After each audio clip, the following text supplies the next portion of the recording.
കൂട്ടുകാരെ, എല്ലാവർക്കും നിജൂസ് വേൾഡിൻ്റെ പുതിയൊരു വീഡിയോയിലേക്ക് സ്വാഗതം.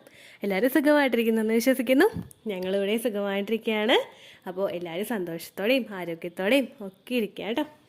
പ്രഗ്നൻസി പോസിറ്റീവ് ആയി കഴിഞ്ഞാൽ ഏറ്റവും ആദ്യം ഉണ്ടാകുന്ന ഏറ്റവും കോമൺ ആയിട്ടുള്ള 6 പ്രഗ്നൻസി ലക്ഷണത്തിനെ പറ്റിയിട്ടാണ് ഇന്നത്തെ വീഡിയോയിൽ സംസാരിക്കുന്നത് കേട്ടോ.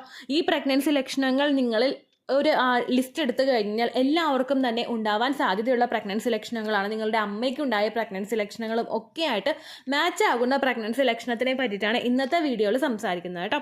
ഓവുലേഷൻ കഴിഞ്ഞതിന് ശേഷം പ്രഗ്നൻസി ലക്ഷണത്തിനെ പറ്റിയിട്ട് ഇതുപോലുള്ള വീഡിയോസുകൾ നിങ്ങൾ കാണുമ്പോഴേക്കും നിങ്ങൾക്ക് സ്ട്രെസ് ഉണ്ടാകുന്നുണ്ടെങ്കിൽ ഈ മൊമെന്റിൽ നിങ്ങൾ വീഡിയോ സ്കിപ്പ് ചെയ്ത് പോവുക. ഓവുലേഷൻ കഴിഞ്ഞിട്ട് കൂടുതലായിട്ട് നിങ്ങൾ സ്ട്രെസ് അനുഭവിക്കുകയാണെങ്കിൽ അതുമൂലം ഇംപ്ലാന്റേഷൻ ഫെയിൽ ആകാനായിട്ടുള്ള സാധ്യതകൾ വളരെയധികം കൂടുതലാണ്. കണ്ടിന്യൂസ് ആയിട്ട് സ്ട്രെസ് അനുഭവിക്കുന്നത് എപ്പോഴും പ്രഗ്നൻസി ഒരുപാട് നാളുകളായിട്ട് ട്രൈ ചെയ്തിട്ട് റിസൾട്ട് കിട്ടാത്ത ആളുകളായിരിക്കും. അങ്ങനെയുള്ള ആളുകൾ ഇത്തരത്തിലുള്ള റീസൺസ് ഇത്തരത്തിലുള്ള വീഡിയോസിൽ നിന്നും സ്കിപ്പ് ചെയ്ത് നിൽക്കുകയാണെങ്കിൽ അത് മാക്സിമം ഇംപ്ലാന്റേഷൻ സക്സസ്ഫുൾ ആകാൻ വേണ്ടിയിട്ട് നിങ്ങളെ സഹായിക്കും കേട്ടോ. പിന്നെ എന്തിനാണ് ചേച്ചി ഇങ്ങനത്തെ വീഡിയോസ് ചെയ്യുന്നത് എന്ന് ചോദിച്ചു കഴിഞ്ഞാൽ ഒരുപാട് ആളുകൾക്ക് പ്രിമെൻസ്ട്രൽ സിംറ്റംസ് ഉണ്ട്, PCOD ഉണ്ട്. PCODയുടെ ലക്ഷണങ്ങളും പ്രിമെൻസ്ട്രൽ സിംറ്റംസിന്റെ ലക്ഷണങ്ങളും ഓൾമോസ്റ്റ് പ്രഗ്നൻസി ലക്ഷണങ്ങളും എല്ലാം ഏറെക്കുറെ സെയിം ആണ്. അതുകൊണ്ട് തന്നെ പല ആളുകളും ഇത്തരത്തിലുള്ള ലക്ഷണങ്ങളൊക്കെ കണ്ടിട്ട് പീരിയഡ് ഡേറ്റ് മിസ്സായി പോവുകയാണെങ്കിൽ പീരിയഡ്സ് ഇൻഡ്യൂസ് ചെയ്യാൻ വേണ്ടിയിട്ടുള്ള വർക്കൗട്ട്സ് ചെയ്യുന്നവരുണ്ട്, ഇഞ്ചിവെള്ളം കുടിക്കുന്നവരുണ്ട്, ഉലുവവെള്ളം കുടിക്കുന്നവരുണ്ട്, അതുപോലെ ഡോക്ടർ ഓൾറെഡി തന്നിട്ടുള്ള മെഡിസിൻസ് എടുത്ത് കഴിക്കുന്നവർ വരെയുണ്ട്. അങ്ങനെയുള്ള ആളുകൾക്ക് പ്രഗ്നൻസി നഷ്ടമാകാനായിട്ട് അത് കാരണമാവുകയുള്ളൂ. അതുകൊണ്ടാണ് ഇത്തരത്തിലുള്ള ലക്ഷണങ്ങളും നിങ്ങളുടെ പ്രിമെൻസ്ട്രൽ സിംറ്റംസ് ആയാലും നിങ്ങളുടെ PCOD ലക്ഷണങ്ങളായാലും ഇതൊക്കെ തന്നെയാണ് പ്രഗ്നൻസിയിലും ഉണ്ടാവുന്നതെന്ന് നിങ്ങളെ പരിചയപ്പെടുത്തി തരുന്നത് കേട്ടോ. അതിനെ ആ ഒരു സെൻസിൽ മാത്രം നിങ്ങൾ എടുക്കാനായിട്ട് ശ്രദ്ധിക്കുക. അപ്പോൾ ഇവിടെ സംസാരിക്കുന്ന പ്രഗ്നൻസി ലക്ഷണങ്ങളിൽ ഒട്ടുമിക്കത് നിങ്ങൾക്ക് മോർണിംഗ് സിക്നസിന്റെ കാറ്റഗറിയിൽ ഉണ്ടാവാനായിട്ട് ചാൻസ് ഉള്ളവയാണ്. അതിൽ ഏറ്റവും ആദ്യത്തേതെന്ന് പറയുന്നത് നമ്മുടെ വിശപ്പ് തീർത്തും ഇല്ലാതായി പോകുന്ന സിറ്റുവേഷൻ. വിശപ്പ് നമുക്ക് നോർമലി ഒരാൾക്ക് ഭക്ഷണം കഴിക്കാനായിട്ട് താല്പര്യം ഉണ്ടാകും. രാവിലെ ബ്രേക്ക്ഫാസ്റ്റ് കഴിക്കുന്ന സമയത്ത് അത് കഴിക്കാൻ ലേറ്റ് ആയി കഴിഞ്ഞാൽ നമുക്ക് വിശപ്പ് ഉണ്ടാകും. ഉച്ചയ്ക്ക് അങ്ങനെ ഉണ്ടാകും, ഈവനിങ് ഉണ്ടാകും, അതുപോലെ നൈറ്റും നമുക്ക് മാറ്റങ്ങൾ ഉണ്ടാവാനായിട്ട് ചാൻസ് ഉണ്ട്. എന്നാൽ പ്രഗ്നൻസി പോസിറ്റീവ് ആയി കഴിഞ്ഞാൽ പല സ്ത്രീകൾക്കും അവരുടെ ഡൈജഷൻ ഒന്ന് സ്ലോ ആയി പോവാറുണ്ട്. ഡൈജഷൻ സ്ലോ ആയി കഴിഞ്ഞാൽ നമ്മൾ നേരത്തെ കഴിച്ച ഭക്ഷണം ദഹിക്കാതെ കിടക്കുന്ന ഒരു സിറ്റുവേഷൻ വയറിലുണ്ടാകും. ഓൾവേസ് നമ്മളുടെ വയറ് ഭയങ്കര ഹെവി ആയിട്ട് തോന്നും. ഒന്നും കഴിക്കാനോ കുടിക്കാനോ തോന്നാത്ത ഒരു സിറ്റുവേഷൻ നമുക്ക് അനുഭവപ്പെടാനായിട്ടും ചാൻസ് ഉണ്ട്. ഇങ്ങനെ വന്നു കഴിയുമ്പോഴേക്കും നമുക്ക് വിശപ്പ് നന്നേ കുറഞ്ഞു പോകാനായിട്ട് ചാൻസ് ഉണ്ട്. കാരണം വയറിലുള്ള ഭക്ഷണങ്ങളെല്ലാം ഡൈജഷൻ നടന്ന് പ്രോപ്പറായിട്ട് അത് പോയി കഴിഞ്ഞാൽ മാത്രമല്ല നമുക്ക് അടുത്തത് കഴിക്കാനായിട്ട് തോന്നുകയുള്ളൂ. ഈ കഴിക്കാനുള്ള താല്പര്യം അപ്പോൾ നമുക്ക് കുറയുന്നത് നമ്മുടെ ഡൈജഷൻ സ്ലോ ആകുന്നത് വഴിയാണ്. ഇങ്ങനെ നമുക്ക് കണ്ടിന്യൂസ് ആയിട്ട് ഭക്ഷണം കഴിക്കാനായിട്ട് കുറവ് താല്പര്യമാണ് വരുന്നതെങ്കിൽ നിങ്ങളൊന്ന് വാക്കിംഗ് ചെയ്യാനായിട്ട് ശ്രദ്ധിക്കുക. ദേഹം നല്ലതുപോലെ ഒന്ന് നമ്മൾ ഫിസിക്കലി ആക്റ്റീവ് ആയിട്ടിരിക്കാനായിട്ട് ശ്രദ്ധിക്കുക. ഒരുപാട് നേരം സ്റ്റെപ്പ് ഇറങ്ങാനോ അങ്ങനെയുള്ള കാര്യങ്ങളൊന്നും അല്ലാട്ടോ ഉദ്ദേശിച്ചത്. മൈൽഡായിട്ട് നമ്മുടെ ബോഡിയെ ഒന്ന് ആക്റ്റീവ് ആയിട്ട് എടുക്കാനായിട്ടുള്ള കാര്യങ്ങൾ നിങ്ങൾ ചെയ്യുക. കൂടാതെ ഗ്യാസ് കൂടുതൽ ഫോം ചെയ്യുന്ന തരത്തിലുള്ള ഭക്ഷണങ്ങൾ കഴിക്കാതിരിക്കാനും നിങ്ങൾ പ്രത്യേകം ശ്രദ്ധിക്കണം കേട്ടോ. രണ്ടാമത്തെ കാറ്റഗറിയിൽ വരുന്നത് അവേർഷൻ ആണ്, ഫുഡ് അവേർഷൻ. അതായത് ഇന്നലെ നമ്മൾ കഴിച്ചുകൊണ്ടിരുന്ന ഭക്ഷണത്തിനോട് ഇന്ന് നമുക്ക് വിരക്തി അനുഭവപ്പെടുക. നമ്മൾ ഒരുപാട് നാൾ ഇഷ്ടപ്പെട്ടിരുന്ന സ്മെല്ലുകൾ അല്ലെങ്കിൽ ഒരുപാട് നാൾ ഇഷ്ടപ്പെട്ടിരുന്ന ഭക്ഷണത്തിന്റെ ടേസ്റ്റിനോട് നമുക്ക് വെറുപ്പ് അനുഭവപ്പെടുക. പ്രഗ്നൻസി ഹോർമോൺസ് ഇൻക്രീസ് ആവുന്നത് കൊണ്ട് നമുക്ക് പെട്ടെന്നൊരു ഇമോഷണലി നമ്മൾ ചേഞ്ചസ് വരുന്നതൊക്കെ കൊണ്ടാണ് ഇത്തരത്തിൽ നമ്മൾ ഇഷ്ടപ്പെട്ടിരുന്ന വളരെയധികം താല്പര്യമുണ്ടായിരുന്ന പല ഫുഡ് ഐറ്റംസിനോടും നമുക്ക് താല്പര്യം കുറഞ്ഞു വരുന്നത്. എസ്പെഷ്യലി നമ്മുടെ സീ ഫുഡ് ആയിട്ടുള്ള ഐറ്റംസിനോട്, നോൺ വെജിനോടൊക്കെയാണ് നമുക്ക് ഈ ഒരു കാറ്റഗറിയിൽ വ്യത്യാസം വരുന്നത്. കാരണം അവ നല്ലതുപോലെ ടേസ്റ്റ് ഒക്കെ ആഡ് ചെയ്ത് കഴിഞ്ഞാൽ അതിൻ്റെ പ്രത്യേക ഒരു മണം നമുക്ക് കിട്ടും ആ ഫുഡ് ഐറ്റംസിനോടൊക്കെ. അതുപോലെ ഈ സീ ഫുഡൊക്കെ വേവിക്കുമ്പോഴേക്കും അതിലും പ്രത്യേകമായിട്ടുള്ളൊരു സ്മെല്ലുണ്ടാകും. ഇതൊക്കെ മാറ്റങ്ങൾ പെട്ടെന്ന് നമുക്ക് വരുന്നത് കൊണ്ടാണ് ഇത്തരത്തിൽ നിങ്ങൾക്ക് ചേഞ്ചസ് ആ ഒരു സ്മെല്ലിൽ അനുഭവപ്പെടുന്നത് കേട്ടോ. അതായത് നമ്മളിപ്പോൾ കക്കിറച്ചി വേവിക്കുമ്പോൾ അല്ലെങ്കിൽ ചെമ്മീൻ വേവിക്കുമ്പോൾ അല്ലെങ്കിൽ മറ്റേതെങ്കിലും മീറ്റ് ഐറ്റംസ് ആണെങ്കിലും ചിക്കൻ ആണെങ്കിലും ബീഫ് ആണെങ്കിലും പോർക്ക് ആണെങ്കിലും ഇതൊക്കെ വേവിക്കുമ്പോഴേക്കും പെട്ടെന്ന് വേറൊരു സ്മെല്ല് വരുമല്ലോ. അതുകൊണ്ട് നമുക്ക് പ്രഗ്നൻസി സമയത്ത് ഈ സ്മെല്ലിനോടൊക്കെ ഭയങ്കര താല്പര്യം കുറയുകയും അതുപോലെ ഈ സ്മെല്ല് വെച്ച് ഈ ഒരു ഫുഡ് ഐറ്റംസ് പർട്ടിക്കുലർ ആയിട്ടുള്ള ഫുഡ് ഐറ്റംസിനോട് നമുക്ക് വിരക്തി ഉണ്ടാവാനായിട്ടുള്ള ചാൻസസും വളരെയധികം കൂടുതലാണ് കേട്ടോ. അടുത്തൊരു സിംറ്റം എന്ന് പറയുന്നത് നമ്മൾ ഇമോഷണലി വീക്കായി പോവുക. നമുക്ക് ഒരുപാട് നേരം എന്തെങ്കിലുമൊക്കെ കാര്യങ്ങൾ ആലോചിച്ച് നമ്മൾ കരയുക, വിഷമം ഉണ്ടാവുക, അല്ലെങ്കിൽ പെട്ടെന്ന് നമ്മൾ ഇമോഷണലി വീക്കായി പോവുക, പെട്ടെന്ന് നമ്മൾ ഹൈപ്പറായി പോവുക. അതായത് ഭയങ്കര സ്ട്രെസ്സ് നമുക്കുണ്ടാവുക, നമ്മൾ ആ സ്ട്രെസ്സ് മറ്റൊരാളുടെ അടുത്തോട്ട് നമ്മൾ കാണിക്കുക, അതായത് ഒരുപാട് നമ്മൾ ദേഷ്യപ്പെടുക. ഇങ്ങനെയുള്ള ലക്ഷണമൊക്കെ പലപ്പോഴും പലർക്കും ഇംപ്ലാന്റേഷൻ സക്സസ്ഫുൾ ആവുന്ന സമയം മുതലൊക്കെ തന്നെ ഉണ്ടാവുന്നുണ്ട് കേട്ടോ. അങ്ങനെ ആവുന്ന സമയത്ത് നിങ്ങളൊന്ന് ചിന്തിക്കുക, ചിലപ്പോൾ മൂഡ് സ്വിങ്സ് ഉണ്ടാവുന്നത് കൊണ്ടാണോ ഇങ്ങനെ നിങ്ങൾക്ക് സംഭവിക്കുന്നത് എന്നുള്ള കാര്യം നിങ്ങൾ മനസ്സിലാക്കണം. നിങ്ങളുടെ പാർട്ട്ണറോട് പാർട്ട്ണറോടോ അല്ലെങ്കിൽ നിങ്ങൾക്ക് ചുറ്റുമുള്ള ആളുകളോടോ ഈ ഒരു കാര്യം ഒന്ന് സൂചിപ്പിച്ച് വെക്കുന്നതും നല്ലതായിരിക്കും. കാരണം മൂഡ് സ്വിങ്സ് എന്ന് പറയുന്നൊരു സിറ്റുവേഷൻ ഉണ്ട്, അതുകൊണ്ട് ഞാൻ ചിലപ്പോൾ ഹൈപ്പർ ആവാനായിട്ട് ചാൻസ് ഉണ്ട് എന്നുള്ള കാര്യം നിങ്ങൾ കൺവേ ചെയ്യാനായിട്ട് പ്രത്യേകം ശ്രദ്ധിക്കണം കേട്ടോ. അടുത്തൊരു ലക്ഷണം എന്ന് പറയുന്നത് ഓൾവേസ് നമ്മൾ വീക്കായി പോവുക.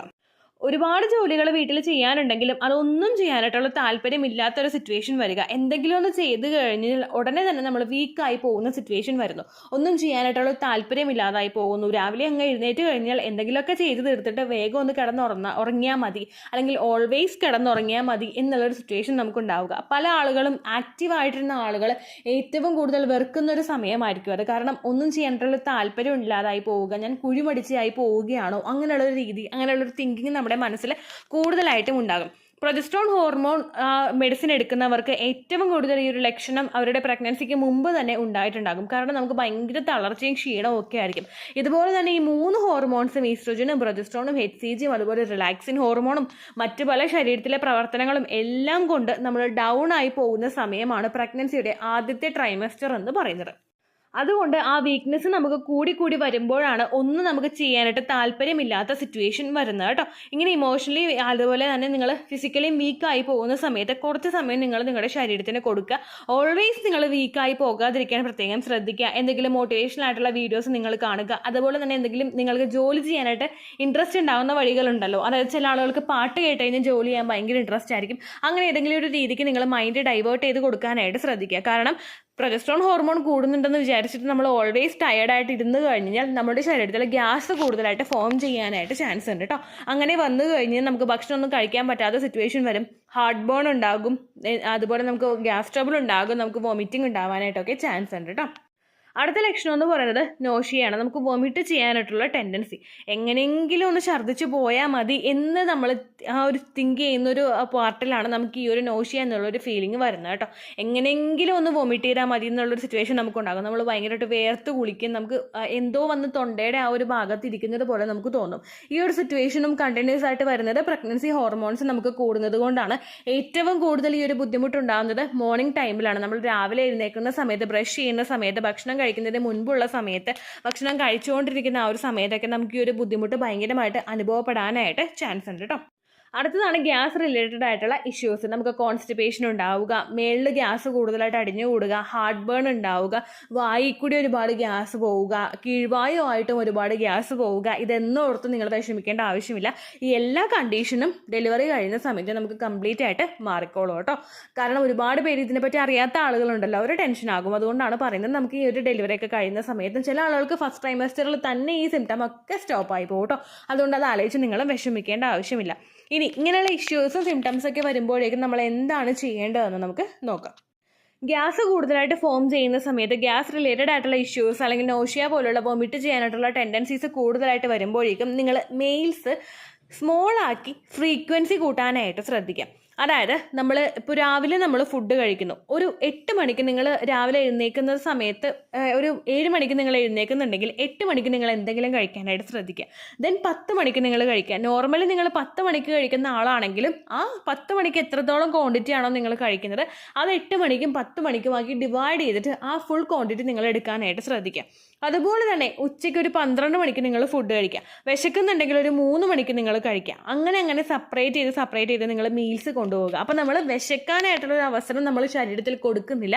അതുപോലെ തന്നെ ഓവർ ഫുഡും ശരീരത്തിലോട്ട് എത്തുന്നില്ല. ശരീരത്തിന് ദഹിപ്പിക്കാനായിട്ടുള്ളൊരു സിറ്റുവേഷൻ ആ സമയത്ത് ഉണ്ടാവാത്തത് കൊണ്ട് നമുക്ക് ഓവറായിട്ടുള്ള ഫുഡ് നമ്മൾ ശരീരത്തിൽ കൊടുക്കുന്നില്ല. മീൽസ് സെപ്പറേറ്റ് ചെയ്ത് എടുക്കുന്നത് കൊണ്ട്, അതിൻ്റെ ഫ്രീക്വൻസി നമ്മൾ കൂട്ടുന്നത് കൊണ്ട്, ഫ്രീക്വൻ്റ്ലി നമ്മൾ ഉപയോഗിക്കുന്നത് കൊണ്ട് ഈ 2 കാര്യങ്ങൾക്കും നമുക്കൊരു മോചനം കിട്ടാനായിട്ട് ചാൻസ് ഉണ്ട് കേട്ടോ.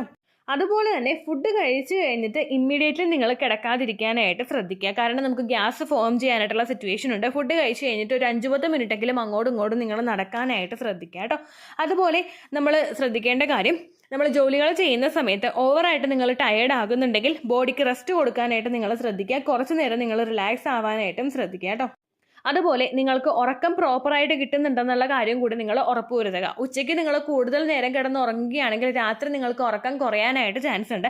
രാത്രിയാണ് നമ്മൾ പ്രോപ്പറായിട്ട് 7-8 മണിക്കൂർ ഉറങ്ങേണ്ടത്. ഈ സമയത്ത് ഉറക്കം കിട്ടിയിട്ടില്ല എങ്കിൽ അത് ഹോർമോൺസിൻ്റെ പ്രവർത്തനങ്ങളെ അഫക്റ്റ് ചെയ്യാനായിട്ട് ചാൻസ് ഉണ്ട്.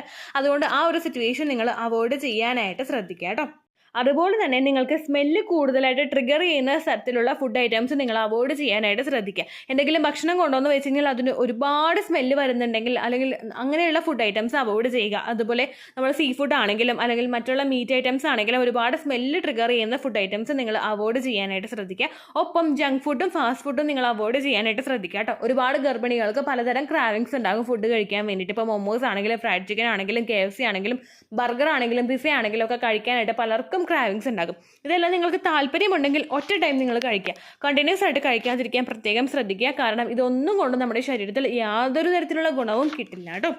അപ്പോൾ ഇത്രയേ ഉള്ളൂ വീഡിയോ. യൂസ്ഫുൾ ആയി കാണുമെന്ന് വിശ്വസിക്കുന്നു. യൂസ്ഫുൾ ആവുന്നുണ്ടെങ്കിൽ ലൈക്ക് ചെയ്യുക, ഫ്രണ്ട്സിനൊക്കെ ഷെയർ ചെയ്ത് കൊടുക്കുക കേട്ടോ. എന്തെങ്കിലും സംശയം ഉണ്ടെങ്കിൽ കമൻസിൽ ചോദിക്കുക. പണ്ടത്തെ വീഡിയോയ്ക്ക് കമൻസ് ഇടുന്നവർക്ക് റിപ്ലൈ ലഭിക്കുന്നില്ലെങ്കിൽ ലേറ്റസ്റ്റ് ആയിട്ട് ഞാൻ ഏത് വീഡിയോ ആണ് അപ്ലോഡ് ചെയ്യുന്നത് അതിന് താഴെ കമൻ്റ് ഒന്ന് കോപ്പി പേസ്റ്റ് ചെയ്യാനായിട്ട് ശ്രദ്ധിക്കുക കേട്ടോ. അതുപോലെ ഓവുലേഷൻ ഡേറ്റ് കാൽക്കുലേറ്റ് ചെയ്ത് തരാനായിട്ട് റിക്വസ്റ്റ് ചെയ്യുന്ന ആളുകൾ എത്രയാണോ സൈക്കിൾ ലെങ്ത് അത് മെൻഷൻ ചെയ്യാനായിട്ട് ശ്രദ്ധിക്കുക. സൈക്കിൾ ലെങ്ത് എന്നതുകൊണ്ട് ഉദ്ദേശിച്ചത് ഓരോ മാസവും എത്ര ദിവസം കൂടുമ്പോഴാണോ ബ്ലീഡിങ് വരുന്നത് അതാണ് കേട്ടോ സൈക്കിൾ ലെങ്ത്. കഴിഞ്ഞ മാസം ഒരു 11-ാം തീയതിയാണ് ബ്ലീഡിങ് വന്നതെങ്കിൽ ഈ മാസം 7-ാം തീയതിയാണ് ബ്ലീഡിങ് ആയതെങ്കിൽ കഴിഞ്ഞ മാസത്തെ ഡേറ്റിൽ നിന്ന് ഈ മാസത്തെ ഡേറ്റിലോട്ട് എത്താൻ എത്ര ദിവസമുണ്ടോ അത് കാലണ്ടറിൽ എണ്ണി തിട്ടപ്പെടുത്തുന്നതാണ് നിങ്ങളുടെ സൈക്കിൾ ലെങ്ത്. ഇത് കാൽക്കുലേറ്റ് ചെയ്യുന്ന സമയത്ത് പ്രത്യേകം ശ്രദ്ധിക്കുക. കാലണ്ടറിൽ മാത്രമേ നിങ്ങളത് കാൽക്കുലേറ്റ് ചെയ്യാൻ പാടുള്ളൂ. കാരണം 30-31 ദിവസങ്ങൾ ഓരോ മാസത്തിലും ഉണ്ടാവുന്നത് കൊണ്ട് ഡേറ്റിൽ വ്യത്യാസം വരാനായിട്ട് ചാൻസ് ഉണ്ട്. അതോടൊപ്പം തന്നെ ബ്ലീഡിങ് തുടങ്ങിയ ദിവസത്തിനെ വേണം നിങ്ങൾ ഡേ 1 ആയിട്ട് എടുക്കാൻ വേണ്ടിയിട്ട്. സ്പോട്ടിങ് തുടങ്ങിയ ദിവസത്തെ കൺസിഡർ ചെയ്യേണ്ട ആവശ്യം ഇല്ല കേട്ടോ. അപ്പോൾ ഇത്രയേ ഉള്ളൂ വീഡിയോ. അടുത്തൊരു വീഡിയോ ആയിട്ട് നമുക്ക് വീണ്ടും കാണാം. ബൈ.